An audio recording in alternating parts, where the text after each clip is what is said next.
Hello everyone, my name is Gaurav Ingotra and I welcome you all to Adhyayan UPSC. आज हम लोग शुरू करेंगे इंडियन पॉलिटी और हमारा जो आज का टॉपिक रहेगा that is historical perspective of Indian constitution. आप इसको historical background of Indian constitution भी कह सकते हो। इस टॉपिक को हम लोग दो वीडियोज़ में कवर करेंगे। ये वीडियो का पार्ट 1 है और जो वीडियो का पार्ट 2 है वो जल्दी ही अपलोड कर दिया जाएगा। तो इससे पहले हम लोग शुरू करें अपना टॉपिक, मैं आपको बता दूं कि अगर आप लोग प्रिपरेशन कर रहे हो यूपीएससी की, स्टेट पीएससी की, एसएससी की या किसी भी गवर्नमेंट एग्ज़ाम की जिसमें जनरल स्टडीज़ एक मेजर कंपोनेंट है, तो ये सेशन डेफिनेटली आपके लिए हेल्पफुल रहेगा। हमारे चैनल के इंपॉर्टेंट अपडेट्स के लिए आप हमें फॉलो कर सकते हो इंस्टाग्राम पे, और इस लेक्चर की पीडीएफ के लिए आप फॉलो कर सकते हो हमारा टेलीग्राम चैनल। और अगर आपकी कुछ क्वेरीज़ हैं जनरल स्टडीज़ को लेकर, तो आप मुझे पर्सनली भी मैसेज कर सकते हो सोशल मीडिया के इन प्लेटफॉर्म्स के ऊपर। तो चलिए देखते हैं कि आज के लेक्चर में हम लोग क्या डिस्कस करेंगे। आज के लेक्चर में हम डिस्कस करेंगे उन एक्ट्स के बारे में जो ब्रिटिश गवर्नमेंट द्वारा इंडिया में लागू किए गए थे। और अगर ब्रिटिश रूल की बात की जाए तो ब्रिटिश रूल को इंडिया में दो फेजेस में डिवाइड किया गया है। Phase 1 is company rule and phase 2 is crown rule. Company rule उस टाइम पीरियड को कहा जाता है जब इंडिया की एडमिनिस्ट्रेशन ईस्ट इंडिया कंपनी के हाथ में थी, और क्राउन रूल उस टाइम पीरियड को कहा जाता है जब इंडिया की एडमिनिस्ट्रेशन ब्रिटिश पार्लियामेंट के हाथ में थी, ब्रिटिश क्राउन के हाथ में थी। 1773 से 1858 का जो टाइम था वो कंपनी रूल का टाइम था, और 1858 से 1947 का जो टाइम था वो क्राउन रूल का टाइम था। इस सेशन में हम लोग डिस्कस करेंगे कंपनी रूल वाले एक्ट्स के बारे में, और जो क्राउन रूल के एक्ट्स हैं उनको हम डिस्कस करेंगे इस वीडियो के पार्ट 2 में। तो इससे पहले हम बढ़ें अपने एक्ट्स की ओर, हम एक आइडिया लेंगे कि किस तरह से ब्रिटिशर्स इंडिया में आए और कैसे उन्होंने अपना रूल इंडिया में एस्टैब्लिश किया। जैसा कि आप लोग सब जानते हैं कि ब्रिटिशर्स इंडिया में आए 1600 एडी में in the form of east India company, और उस टाइम पे ईस्ट इंडिया कंपनी एक ट्रेडिंग कंपनी थी। इंडिया के जो स्पाइसेस थे वो दुनिया भर में फेमस थे। वो स्पाइसेस के ट्रेड के लिए इंडिया में आए थे। और आपको ये भी पता होगा कि इंडिया को सोने की चिड़िया कहा जाता था, क्योंकि इंडिया उस समय बहुत रिच था, यहाँ पे बहुत प्रॉस्पेरिटी थी और रिसोर्सेज की कोई भी कमी हमारी कंट्री में नहीं थी। तो ब्रिटिशर्स यहाँ पे रुकने का फैसला करते हैं, और यहाँ पे रुकने के बाद जो चीज़ वो ऑब्ज़र्व करते हैं वो ये ऑब्ज़र्व करते हैं कि इतना सब होने के बाद भी इंडिया में एक प्रॉब्लम थी, और वो प्रॉब्लम थी डिसयूनिटी। इंडिया में बहुत सारे किंग्स और प्रिंसेस का रूल था, बट उनकी आपस में बिल्कुल नहीं बनती थी। तो इस चीज़ का ब्रिटिशर्स ने फ़ायदा उठाना चाहा। उन्होंने कुछ क्लेवर टैक्टिक्स का इस्तेमाल किया, जिनमें शामिल थे policy of divide and rule और policy of carrot and stick जैसी पॉलिसीज़। तो इस तरह की पॉलिसीज़ का इस्तेमाल करके शुरू में उन्होंने इंडिया में कुछ टेरिटरीज़ खरीदी, और बाद में उन्होंने अपना रूल इंडिया में इस्टेब्लिश करना शुरू कर दिया। और जो पहला स्टेप उन्होंने उठाया था अपना रूल इस्टेब्लिश करने की ओर, वो था अटेनमेंट ऑफ दीवानी राइट्स। 1765 में ब्रिटिशर्स ने Bengal, Bihar and Orissa, in 3 areas के दीवानी राइट्स अटेन कर लिए। दीवानी राइट्स के साथ हमारा क्या मतलब था? दीवानी राइट्स का मतलब था they got control over 2 things. Firstly they got control over revenue collection of these areas, and secondly they got control over civil justice of these areas. अब अगर रेवेन्यू के ऊपर उनका कंट्रोल था, तो इसका मतलब इन एरियाज में से ब्रिटिशर्स टैक्स कलेक्ट कर सकते थे। और अगर सिविल जस्टिस के ऊपर उनका राइट था, तो इसका मतलब इन एरियाज में ब्रिटिशर्स लॉज बना सकते थे, रूल्स एंड रेगुलेशंस बना सकते थे। अब देखो, अगर वो लोग यहाँ पे लॉज, रूल्स एंड रेगुलेशंस बना सकते हैं, तो इसका मतलब कि ब्रिटिश रूल तो इंडिया में इस्टेब्लिश हो गया। और इस टाइम के जो ब्रिटिश रूल को हम कहते हैं कंपनी रूल, और कंपनी से हमारा क्या मतलब है? East India company. Company rule India में चला अप टू द ईयर 1858। फिर 1858 में कंपनी रूल को एबॉलिश करना पड़ा, और इंडिया में इस्टेब्लिश करना पड़ा क्राउन रूल। तो ऐसा क्या हो गया कि अचानक से कंपनी रूल को इस्टेब्लिश करना पड़ा, एबॉलिश करना पड़ा? तो उसका आंसर है रिवोल्ट ऑफ 1857।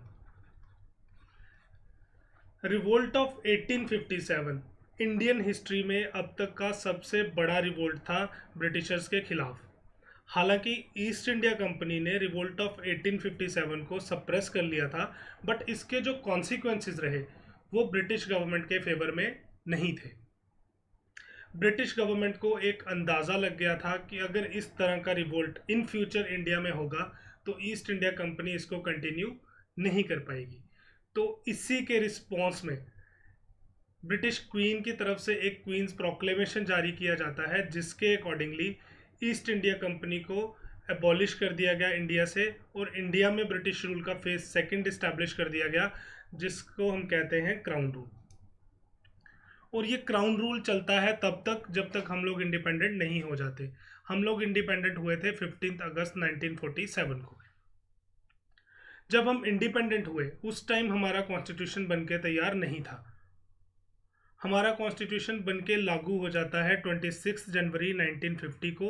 इसके बाद से हम डेमोक्रेटिक रिपब्लिक कहलाने लगे। हमारा खुद का कॉन्स्टिट्यूशन था, हमारा खुद का एक पॉलिटिकल सेटअप था। तो ये हमने एक ब्रीफ हिस्ट्री डिस्कस की कि किस तरह से ब्रिटिशर्स इंडिया में आए और किन फेजेस में उन्होंने इंडिया में रूल किया। इन चीज़ों को हम लोग डिटेल में डिस्कस करेंगे जब हिस्ट्री कंपोनेंट की शुरुआत होगी। तो चलिए अब बढ़ते हैं उन एक्ट्स की तरफ जो ब्रिटिश गवर्नमेंट द्वारा इंडिया में लागू किए गए थे।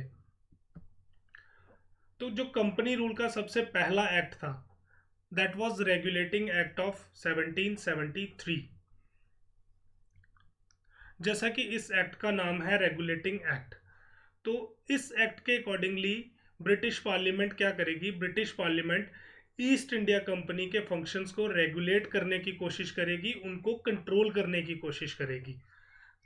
That's why this act is called the first step taken by British Parliament to control and regulate the affairs of the East India Company in India. Then the second important point according to this act is, this act designated the Governor of Bengal as the Governor General of Bengal. अब Governor of Bengal को Governor General of Bengal बना दिया। This is very important point from your examination point of view. इस पे question पूछे गए हैं और आगे भी क्वेश्चन पूछे जाएंगे। तो Warren Hastings was the first governor general of Bengal. तो ये दोनों पॉइंट आप अच्छे से याद कर लीजिएगा। अब इस एक्ट के अकॉर्डिंगली बॉम्बे और मद्रास प्रोविंसेस के जो गवर्नर थे उनको सुबॉर्डिनेट कर दिया गया to governor general of Bengal. इससे पहले बॉम्बे, मद्रास और बंगाल जो प्रोविंसेस थे ये वो एरियाज थे जो हमारी रिच कंट्री के रिचेस्ट एरियाज थे। इन एरियाज के गवर्नर्स अपने लेवल में इंडिपेंडेंट थे। अब इस एक्ट के बाद ये दो गवर्नर्स, बॉम्बे और मद्रास के जो गवर्नर्स थे, ये गवर्नर जनरल ऑफ बंगाल के सुबॉर्डिनेट हो जाते हैं, उससे लोअर रैंक में हो जाते हैं। मतलब अब ये कोई भी मेजर डिसीजन बिना गवर्नर जनरल ऑफ बंगाल की मर्जी के नहीं ले सकते थे। तो इस प्रोसेस को कहा जाता है सेंट्रलाइजेशन। सेंट्रलाइजेशन में क्या होता है? डिसीजन मेकिंग जो होती है वो एक टॉप मैनेजमेंट के पास रहती है, या एक सिंगल अथॉरिटी के पास रहती है, या ऐसा कह लो कि एक सिंगल ऑफिस के पास रहती है। और अगर इस केस में आप देखो तो डिसीजन मेकिंग की जो पावर है वो किसके पास है? वो गवर्नर जनरल ऑफ बंगाल के पास है। और बॉम्बे और मद्रास के जो गवर्नर्स थे वो बड़े डिसीजन लेंगे गवर्नर जनरल ऑफ बंगाल को पूछ के। तो ऐसा भी आप कह सकते हो कि it was the first step towards centralisation in British India. अगर ऐसा क्वेश्चन आपको आ जाए तो आपका आंसर रहेगा रेगुलेटिंग एक्ट ऑफ 1773। वो इस तरह से क्वेश्चन पूछेंगे that which of the following act was the first step taken towards centralisation in British India. तो आंसर आपका रहेगा रेगुलेटिंग एक्ट ऑफ 1773। अब देखिए, गवर्नर ऑफ बंगाल को बना दिया गवर्नर जनरल ऑफ बंगाल। तो गवर्नर जनरल ऑफ बंगाल अब इतना सारा काम अकेले तो करेगा नहीं, तो उसको हेल्प करने के लिए एक एग्जीक्यूटिव काउंसिल की स्टैब्लिशमेंट की गई जिसमें 4 मेंबर्स हुआ करते थे। Executive council with 4 members.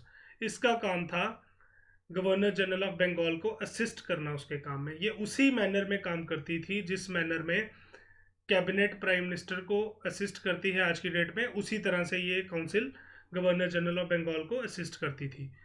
तो इससे पहले हम आगे बढ़े, मैं चाहता हूं कि आप इस वर्ड का मतलब अच्छे से समझ लें कि एग्जीक्यूटिव का मतलब क्या है। गवर्नमेंट के तीन ऑर्गन्स होते हैं या तीन ब्रांचेस होती हैं जिन्हें हम कहते हैं लेजिस्लेचर, एग्जीक्यूटिव और जुडिशरी।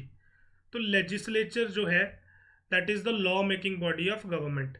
लेजिस्लेचर लॉ बनाती है, और इंडिया के केस में जो पार्लियामेंट है दैट इज़ अवर लेजिस्लेचर। तो पार्लियामेंट यहाँ पे लॉ बनाएगी। और एग्जीक्यूटिव का काम होता है लॉ इम्प्लीमेंटेशन। जो लॉज लेजिस्लेचर ने बना दिए, अब उन लॉज को किस तरह से ग्राउंड लेवल पे इम्प्लीमेंट करवाना है, वो काम है एग्जीक्यूटिव का। और एग्जीक्यूटिव में आ जाते हैं आपके president, vice president, prime minister, ministers और वो सारे ऑफिसर्स जो इन लॉज को इम्प्लीमेंट कराने में हेल्प करेंगे। और जुडिशरी का काम होता है इन लॉज को इंटरप्रेट करना या इनको चेक करना कि क्या ये जो लॉज बने हैं वो कॉन्स्टिट्यूशनल है या अनकॉन्स्टिट्यूशनल है। और जुडिशरी की अगर बात की जाए तो जुडिशरी में आपका सुप्रीम कोर्ट आ जाएगा, हाई कोर्ट आ जाएंगे और डिस्ट्रिक्ट कोर्ट्स आ जाएंगे। तो अब आई होप कि आपको एक पिक्चर क्लियर हो गई होगी माइंड में कि लेजिस्लेचर क्या होता है, एग्जीक्यूटिव क्या होता है और जुडिशरी क्या होता है। अब देखिए यहाँ पे एग्जीक्यूटिव काउंसिल की स्टैब्लिशमेंट की गई, बट यहाँ पे लेजिस्लेटिव काउंसिल की बात नहीं की गई। तो यहाँ पे जो एग्जीक्यूटिव काउंसिल है, लेजिस्लेचर फंक्शन भी यही परफॉर्म करती थी। तो यहाँ पे ये डुअल फंक्शंस परफॉर्म करती थी। तो आजकल भी ऐसा होता है। फॉर एग्जांपल आप पीएम की एग्जांपल ले लीजिए। हमारे जो पीएम है मोदी जी, वो दो तरह के फंक्शंस परफॉर्म करते हैं। फर्स्ट ऑफ ऑल वो लेजिस्लेचर में भी पार्ट हैं, लेजिस्लेचर का पार्ट है वो, तो वो लॉ मेकिंग में भी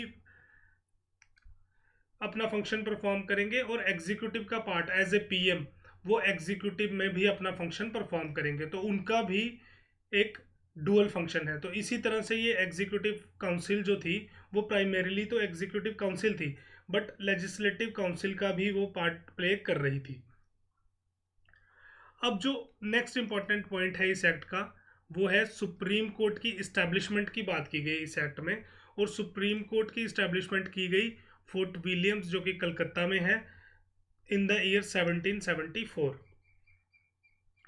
further this act prohibited the servants of the company from engaging in any private trade और accepting bribes from the natives. देखिए क्या हो रहा था कि जो ईस्ट इंडिया कंपनी के लोग थे उनको ट्रेड करना था इंडिया के साथ on the behalf of British government, but वो अपना पर्सनल ट्रेड कर रहे थे लोगों के साथ। तो ब्रिटिश पार्लियामेंट अमीर होती या ब्रिटिश गवर्नमेंट अमीर होती, उससे ज़्यादा ईस्ट इंडिया कंपनी के जो सर्वेंट्स थे वो अमीर हो रहे थे, क्योंकि वो अपना ट्रेड कर रहे थे और यहाँ के एम्परर से वो ब्राइब एक्सेप्ट कर रहे थे, रिश्वत एक्सेप्ट कर रहे थे। तो उनको कंट्रोल करने के लिए ब्रिटिश पार्लियामेंट ने उनका जो प्राइवेट ट्रेड था उसको पूरी तरह से प्रोहिबिट कर दिया, मतलब बैन कर दिया। प्रोहिबिट का मतलब होता है बैन कर देना या पूरी तरह से मनाही कर देना। और उन पे इस काम के लिए उन पे चेक रखने के लिए कोर्ट ऑफ डायरेक्टर्स की इस्टेब्लिशमेंट की गई, जो कि गवर्निंग बॉडी थी ईस्ट इंडिया कंपनी की, जिसका काम था रेवेन्यू का रिपोर्ट करना ब्रिटिश पार्लियामेंट को। तो ये इंपॉर्टेंट पॉइंट्स थे रेगुलेटिंग एक्ट ऑफ 1773 के। इसके बाद जो एक्ट आया that was Pitt's India act of 1784। Pitt's India act of 1784 के अकॉर्डिंगली जो ईस्ट इंडिया कंपनी के फंक्शंस थे उनको क्लियरली डिस्टिंग्विश कर दिया गया दो कैटेगरीज में, कमर्शियल और पॉलिटिकल फंक्शंस। कमर्शियल फंक्शंस के साथ हमारा मतलब है जो बिजनेस या ट्रेड से रिलेटेड फंक्शंस थे, और पॉलिटिकल फंक्शंस के साथ हमारा मतलब है जो एडमिनिस्ट्रेशन से रिलेटेड फंक्शंस थे। पॉलिटिकल फंक्शंस में वो फंक्शन आएंगे जैसे ईस्ट इंडिया कंपनी लॉ बनाती थी या रूल्स एंड रेगुलेशंस बनाती थी, वो सारे उनके पॉलिटिकल फंक्शंस थे। तो अब इस एक्ट के बाद उनके कमर्शियल और पॉलिटिकल फंक्शंस अलग कर दिए गए। तो इन दोनों फंक्शंस को कंट्रोल में करने के लिए दो सेपरेट बॉडीज़ की इस्टेब्लिशमेंट की गई, कोर्ट ऑफ डायरेक्टर्स और बोर्ड ऑफ कंट्रोल।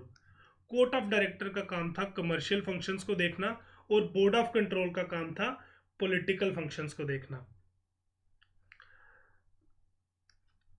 और इस एक्ट में क्या किया गया, जो गवर्नर जनरल की एग्जीक्यूटिव काउंसिल थी उसकी मेंबरशिप को रिड्यूस कर दिया गया। इससे पहले हमने पढ़ा कि 4 मेंबर्ड एग्जीक्यूटिव काउंसिल हुआ करती थी, अब उस काउंसिल की जो स्ट्रेंथ है वो 4 से कम हो गई, अब उसमें सिर्फ 3 मेंबर्स होंगे। तो आपको ये चीज़ भी लर्न करनी है कि किस एक्ट में कौन सी बॉडी की इस्टेब्लिशमेंट की गई और उसमें मेंबर्स कितने थे, ये भी आपके लिए इंपॉर्टेंट हो जाता है आपके एग्जामिनेशन पॉइंट ऑफ व्यू से। फर्दर इस एक्ट के अकॉर्डिंगली जितने भी इंडियन अफेयर्स थे ईस्ट इंडिया कंपनी के, चाहे वो पॉलिटिकल अफेयर्स थे या कमर्शियल अफेयर्स थे, उनको ब्रिटिश गवर्नमेंट ने अपने डायरेक्ट कंट्रोल में कर लिया। तो अगर आप एनालाइज करो इन पॉइंट्स को, तो इन सब पॉइंट्स में भी ब्रिटिश पार्लियामेंट क्या कर रही है, ईस्ट इंडिया कंपनी को कंट्रोल में करने की कोशिश कर रही है। और एक जो बड़ा इंपॉर्टेंट पॉइंट था, बड़ा इंटरेस्टिंग पॉइंट था इस एक्ट का, वो ये था कि जो कंपनी ने टेरिटरीज इंडिया में खरीदी थी उनको अब नाम दे दिया गया ब्रिटिश पोजेशंस इन इंडिया। इसका मतलब वो जो टेरिटरीज थी वो कंपनी को नहीं बिलोंग करती थी, वो ब्रिटिश गवर्नमेंट को बिलोंग करती थी। देन गवर्नर्स की काउंसिल की इस्टेब्लिशमेंट की गई मद्रास में और बॉम्बे में। जिस तरह की executive council governor general of Bengal के पास थी, उसी तरह की गवर्नर्स काउंसिल की इस्टेब्लिशमेंट की गई मद्रास और बॉम्बे में भी। इसके बाद जो एक्ट आया that was charter act of 1813, और इस एक्ट का एक ही पॉइंट है जो आपके एग्जामिनेशन पॉइंट ऑफ व्यू से इंपॉर्टेंट है, वो ये है कि कंपनी की मोनोपोली को इंडियन ट्रेड से हटा दिया गया, ख़त्म कर दिया गया और ब्रिटिश सब्जेक्ट्स के लिए इंडियन ट्रेड को ओपन कर दिया। तो यहाँ पे समझने के लिए हमारे पास दो चीज़ें हैं। सबसे पहले तो कंपनी की मोनोपोली क्या थी और ब्रिटिश सब्जेक्ट्स कौन थे। तो देखिए, इससे पहले जितना भी ट्रेड होता था इंडिया के साथ, इंडिया और ब्रिटेन का जो ट्रेड था सिर्फ ईस्ट इंडिया कंपनी के थ्रू होता था। अगर ईस्ट इंडिया कंपनी इकलौती ऐसी बॉडी थी जो ट्रेड कर सकती थी, तो इसका मतलब ईस्ट इंडिया कंपनी की मोनोपोली थी इंडियन ट्रेड के ऊपर। और ब्रिटिश सब्जेक्ट से हमारा मतलब है ब्रिटिश सिटीजन्स। जितने भी ब्रिटिश सिटीजन थे वो सारे के सारे ब्रिटिश सब्जेक्ट्स थे, फिर वो चाहे ईस्ट इंडिया कंपनी को बिलोंग करते हों चाहे ना बिलोंग करते हों। तो इस एक्ट के बाद से अब कंपनी की मोनोपोली खत्म कर दी, अब कोई भी ब्रिटिश सब्जेक्ट जो है वो इंडिया के साथ ट्रेड कर सकता था। देन उसके बाद जो एक्ट आया that is charter act of 1833।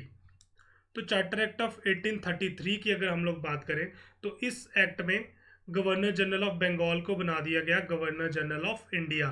This is very important point. अब गवर्नर जनरल ऑफ बंगाल की पावर्स को और भी बढ़ा दिया जाएगा, उसको गवर्नर जनरल ऑफ इंडिया बना दिया जाएगा। इसका मतलब अब पूरे इंडिया का एक सिंगल हेड होगा, एक सिंगल अथॉरिटी होगी जिसके पास पूरे इंडिया का कंट्रोल होगा। And who was the first governor general of India? Lord William Bentinck was first governor general of India. तो this was the final step towards centralization. Centralization को हमने पीछे डिस्कस किया कि सेंट्रलाइजेशन क्या होता है, और यहाँ पे आप देख सकते हो कि अगर गवर्नर जनरल ऑफ बंगाल को गवर्नर जनरल ऑफ इंडिया बनाया जा रहा है, उसकी पावर को और भी बढ़ाया जा रहा है, तो definitely this was the final step toward centralisation. यहाँ पे सेंट्रलाइजेशन और भी स्ट्रांग हो रही थी। अब नेक्स्ट स्टेप जो है that is beginning of a central legislature for India, as the act also took away the legislative powers of Bombay and Madras provinces. अब देखिए इसके बाद क्या किया, जो बॉम्बे और मद्रास प्रोविंसेस थी उनकी लेजिस्लेटिव पावर्स, जो लॉ मेकिंग पावर्स थी, वो उनसे ले ली गई, ख़त्म कर दी गई। अब एक लेजिस्लेचर बनेगी जो कि सेंट्रल लेवल पे बनेगी, और उस लेजिस्लेचर को कौन कंट्रोल कर सकता था? Governor general of India. Governor general of India के अंडर बनेगी सेंट्रल लेजिस्लेचर। तो ये भी एक स्टेप सेंट्रलाइजेशन की तरफ था। उसके बाद ईस्ट इंडिया कंपनी के जो कमर्शियल अफेयर्स थे उनको ख़त्म कर दिया गया और ईस्ट इंडिया कंपनी प्योरली एक एडमिनिस्ट्रेटिव बॉडी बन गई। इससे पहले हमने पढ़ा कि जो ईस्ट इंडिया कंपनी थी उसके फंक्शंस को दो कैटेगरी में कैटेगराइज कर दिया गया था, एक कमर्शियल फंक्शंस में और दूसरा पॉलिटिकल फंक्शंस में। कमर्शियल फंक्शंस को हमने पढ़ा कि जो ट्रेड से रिलेटेड या बिजनेस से रिलेटेड फंक्शंस थे, और पॉलिटिकल फंक्शन जो एडमिनिस्ट्रेशन से रिलेटेड थे। इस एक्ट के अकॉर्डिंगली कमर्शियल फंक्शंस को ख़त्म कर दिया गया। अब ईस्ट इंडिया कंपनी के पास सिर्फ एडमिनिस्ट्रेटिव फंक्शंस बच गए या पॉलिटिकल फंक्शंस बच गए। फिर उसके बाद आया चार्टर एक्ट ऑफ 1853, जो कि कंपनी रूल का लास्ट एक्ट था, जो हमारे एग्जामिनेशन पॉइंट ऑफ व्यू से इंपॉर्टेंट है। इस एक्ट के अकॉर्डिंगली गवर्नर जनरल काउंसिल्स के लेजिस्लेटिव और एग्जीक्यूटिव फंक्शंस को भी सेपरेट कर दिया गया। लेजिस्लेटिव एंड एग्जीक्यूटिव फंक्शंस को भी अलग कर दिया गया। तो इस पॉइंट को समझने के लिए एक बार फिर शुरू से देखते हैं। ईस्ट इंडिया कंपनी के दो फंक्शंस थे, कमर्शियल और पॉलिटिकल। कमर्शियल को तो ख़त्म कर दिया गया था पहले, अब पॉलिटिकल फंक्शंस बचे थे जो कि एडमिनिस्ट्रेटिव फंक्शंस भी थे। इन पॉलिटिकल फंक्शंस को चार्टर एक्ट ऑफ 1853 के अकॉर्डिंगली दो कैटेगरी में कैटेगराइज कर दिया गया, और वो कौन सी थी? लेजिस्लेटिव और एग्जीक्यूटिव फंक्शंस। अब आई थिंक लेजिस्लेटिव और एग्जीक्यूटिव फंक्शंस का आपको पूरी तरह से क्लियर हो गया होगा कि इसका मतलब क्या होता है, तो आपको कोई परेशानी नहीं आएगी इसको समझने में। देन एक सेंट्रल लेजिस्लेटिव काउंसिल की इस्टेब्लिशमेंट की गई, जिसमें 6 मेंबर्स होते थे, और इन 6 मेंबर्स में से 4 मेंबर्स नॉमिनेट किए जाने थे from the provincial governments of Madras, Bombay, Bengal and Agra.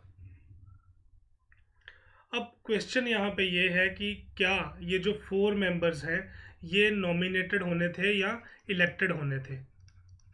तो ये 4 मेंबर्स एक्चुअली नॉमिनेटेड मेंबर्स थे, इलेक्शन का यहाँ पे कोई नामो निशान नहीं था। तो ये 4 मेंबर्स इन प्रोविंसेस में से नॉमिनेट किए जाने थे, 1 फ्रॉम ईच प्रोविंस। अब इस एक्ट का जो लास्ट पॉइंट है हमारे पास, this is very interesting and it was a good news for Indian people also. It introduced a system of open competition as a basis for the recruitment of civil servants of the company. Indian civil service opened for all. इस point को समझने के लिए हम थोड़ा detail में जाएंगे। अगर सर्विसेज की बात करें ब्रिटिश रूल के टाइम में, तो सर्विसेज को ब्रॉडली 2 कैटेगरी में डिवाइड किया गया था, covenanted services and non covenanted services. Covenanted services के साथ हमारा मतलब था services with higher ranks and more salaries, और नॉन कोवेनेंटेड सर्विसेज के साथ हमारा मतलब था services with lower ranks and less salaries. और अगर आप इन सर्विसेज को प्रेजेंट डे से कंपेयर करो, तो covenanted services were equivalent to gazetted services of present day, and non covenanted services they were equivalent to non gazetted services of present day. तो इस एक्ट के आने से पहले क्या था, इंडियंस सिर्फ नॉन कोवेनेंटेड सर्विसेज ज्वाइन कर सकते थे, they were not allowed to join covenanted services. Indian बड़े रैंक्स पे नहीं जा सकते थे। बट जैसा कि इस एक्ट में ओपन कंपटीशन की बात की गई और इंडियन सिविल सर्विस का एग्ज़ाम सबके लिए ओपन कर दिया गया, तो यहाँ से क्लियर है कि इंडियंस इस एक्ट के बाद कोवेनेंटेड सर्विसेज भी ज्वाइन कर सकते थे। ये इंडियंस के लिए एक गुड न्यूज़ थी। तो ये वो कुछ इंपॉर्टेंट एक्ट्स थे जो कंपनी रूल के टाइम में इंडिया में ब्रिटिश गवर्नमेंट द्वारा लागू किए गए थे। इससे पहले हम लोग वीडियो को ख़त्म करें, मैं चाहूँगा कि ये कुछ इंपॉर्टेंट पॉइंट हैं जिसको आप अच्छे से रिवाइज कर लें। ये आपके एग्जामिनेशन पर्सपेक्टिव से बहुत ही इंपॉर्टेंट है, इनसे क्वेश्चन पूछे गए हैं और होपफुली इन फ्यूचर भी क्वेश्चन पूछे जाएंगे। तो that's all for today's session. अगर आपको वीडियो अच्छी लगी, आप चैनल को सब्सक्राइब कीजिए, शेयर कीजिए अपने फ्रेंड्स के साथ, और बेल आइकन को प्रेस कीजिए ताकि हमारी तरफ से कोई भी इंपॉर्टेंट वीडियो या अपडेट आप मिस ना कर पाएँ। मिलते हैं अगली वीडियो में। Till then take care and thank you so much.